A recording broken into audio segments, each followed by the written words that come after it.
दोन कारण आहेत डिप्रेशनची, कंपॅरिझन अँड कॉम्पिटिशन. राईट? कंपॅरिझनच्या बाबतीत 2-3 मुद्दे मी तुम्हाला सांगते. अल्बर्ट आइन्स्टाईनचे एक खूप सुंदर वाक्य आहे. इफ यू जज a fish by its ability to climb on a tree, whole life it will stay in a belief that it is foolish. पाण्यात पोहणाऱ्या माशाची परीक्षा उंच उडी किती घेतोस यावरून जर घ्यायची ठरवली आणि त्यावरून त्याची गुणवत्ता आणि त्याचं श्रेष्ठत्व ठरवायचं ठरवलं तर पूर्ण आयुष्यभर त्या माशाला वाटणार आहे की माझा काही उपयोगच नाही आहे, माझ्या जगण्याला काही अर्थच नाही आहे. त्यामुळे प्रत्येक मूल जगातलं वेगळं आहे.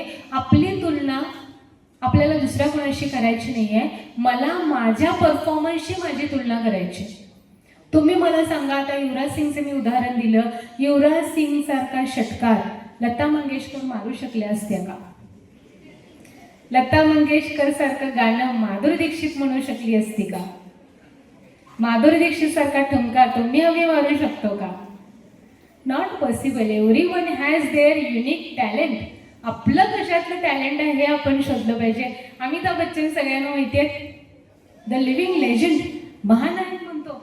अमिताभ बच्चन यांचं फेमस स्टेटमेंट आहे. हो, काय म्हणतो Amitabh Bachchan? I am a peanut in front of Rajinikanth. रजनीकांतच्या समोर मी चिरीमिरी आहे. का म्हणतो अमिताभ बच्चन असं?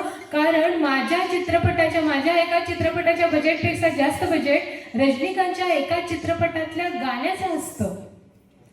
हे सांगायचं कारण काय? तुम्ही जगाच्या पाठीवर कुठेही गेलात तर तुमच्यापेक्षा सुंदर, तुमच्यापेक्षा श्रीमंत, तुमच्यापेक्षा बुद्धिमान, तुमच्यापेक्षा यशस्वी कोणी ना कोणी असणार आहे. त्यामुळे कंपॅरिझनच्या या चक्रामध्ये अडकायचं नाही आहे.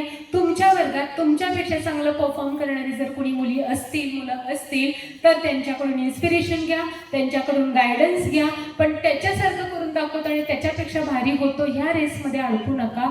कॉम्पिटिशन आहे, नो डाऊट कॉम्पिटिशन आहे. ह्या कॉम्पिटिशनमध्ये तुम्हाला उभं राहायचं आहे, टिकायचं आहे. पण तुमची स्पर्धा फक्त तुमच्या स्वतःशी आहे.